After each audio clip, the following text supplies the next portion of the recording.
Europe 1. Écoutez le monde changer. Le journal Jérôme Lacroix, Julien Pierce. Ils en sont au 4e jour, sans lumière, sans chauffage, sans eau chaude, sans réfrigérateur qui fonctionne. 33 000 foyers restaient encore hier soir privés d'électricité en Rhône-Alpes.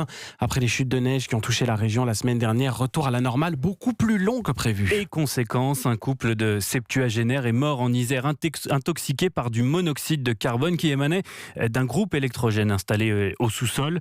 Et les autorités rappellent qu'il faut impérativement installer ces appareils à l'extérieur des habitations. Les conseils du lieutenant Yannick Petrozewski des pompiers de l'Isère.